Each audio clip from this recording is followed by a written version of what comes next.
मुंबई के निकट वज्रेश्वरी में 2 दिन का अक्षय पात्र लक्ष्मी साधना शिविर का आयोजन होने जा रहा है। इसमें 1.25 लाख से लेकर 5 लाख मंत्र का अनुष्ठान होगा। इस शिविर में गोपनीय विधि से तांबे के कलश में लक्ष्मी साधना संपन्न करवाई जाती है। अगर आप कर्ज, व्यापार में असफलता, नौकरी में असफलता, प्रमोशन, धन से संबंधित विवाद को समाप्त करना चाहते हैं तो इस साधना के द्वारा सुख समृद्धि प्राप्त कर अपने व्यवसाय को एक नई दिशा दे सकते हैं। अगर इस रोमांचक विषय को अगर आप सीखना चाहते हैं तो नीचे डिस्क्रिप्शन में लिंक दिया है, वहां से फॉर्म भर सकते हैं। नमस्कार। मुंबई के निकट माता बगलामुखी मंदिर के निर्माण के लिए आपके सहयोग की अपेक्षा रखते हैं। अगर आप सहयोग करना चाहते हैं तो पेटीएम, बैंक ट्रांसफर या यूपीआई से दान कर सकते हैं और ये दान इनकम टैक्स में आयकर धारा एटीजी के अंतर्गत टैक्स में छूट का लाभ ले सकते हैं। नमस्कार, दिव्य योग आसन की तरफ से आपका हार्दिक स्वागत है। आज हम कपाल भैरव प्रयोग की चर्चा करेंगे और जानने की कोशिश करेंगे ये कपाल भैरव क्या होता है, इसका इस कलयुग में उपयोग कैसे किया जाता है। आमतौर पे देखा जाता है कि भैरव का नाम सुनकर लोग डर जाते हैं, जबकि ऐसा नहीं होना चाहिए। भगवान भैरव शिव के प्रतीक माने जाते हैं। भगवान शिव के अनेकों रूप हैं, जिसमें 64 भैरव तो सामान्य हैं। उनमें से ये स्वरूप है कपाल भैरव का। कपाल भैरव का जो स्वरूप है उसी समय उपयोग किया जाता है जब व्यक्ति शत्रु बाधा से परेशान हो। बाधाएं किसी भी किस्म की हो सकती हैं।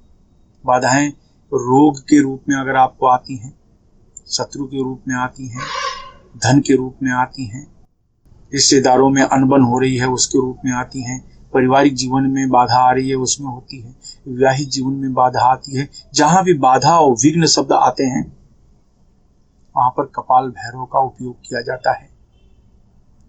इनकी खासियत ये है कि जो एनर्जी नहीं निकलती, सामान्यतः किसी मंत्र पद्धति से नहीं निकलती, वो भी एनर्जी इनकी मंत्र पद्धति से, इनका नाम लेने से निकलनी शुरू हो जाती है। ऐसी बहुत सी नेगेटिव एनर्जी होती है जिसके लिए बहुत से उपाय किए जाते हैं, लेकिन वो नेगेटिव एनर्जी नहीं निकल पाती। वो जो नकारात्मक ऊर्जा होती है वो नहीं निकल पाती। तो कपाल भैरव जो है उनका अभ्यास करना चाहिए। तो ये भैरव का जो अभ्यास है बहुत ही शुद्ध है, बहुत ही पवित्र है। इसके अलावा जब भी किसी देवी की पूजा करें तो कपाल भैरव मंत्र भी सिद्धि देने वाले माने जाते हैं।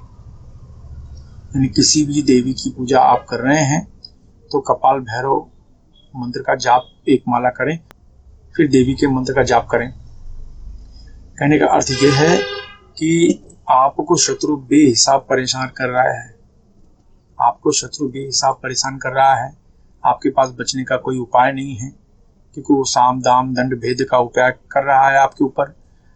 आप क्या करें? एक सामान्य इंसान कैसे बच सकता है? आप उनसे लड़ नहीं सकते, आप उनसे युद्ध नहीं कर सकते, तो आप अपने आप को बचा ही सकते हैं।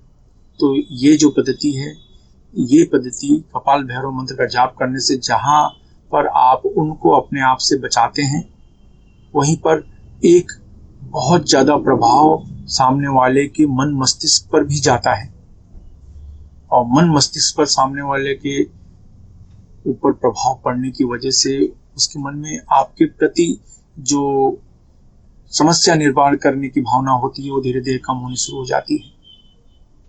इसकी वजह से शत्रु आपसे शांत रहता है, आपके खिलाफ कुछ नहीं करता या कर पाता। तो किसी भी तरह की नकारात्मक ऊर्जा हो, तंत्र बाधा हो, किसी भी तरह का बुरी सोच हो, उससे आपको, आपके परिवार को पूरी तरीके से ये प्रयोग बचाता है। तो कपाल भैरव जो होता है ये बहुत पुरानी और तामसिक से तामसिक शक्तियों को हटाने की क्षमता रखता है। तो इसलिए ये मंत्र का उपयोग आपको करते रहना चाहिए अपने जीवन में, और इससे किसी भी प्रकार का नुकसान नहीं होता, किसी भी प्रकार का डरने की जरूरत नहीं होती। क्या करें?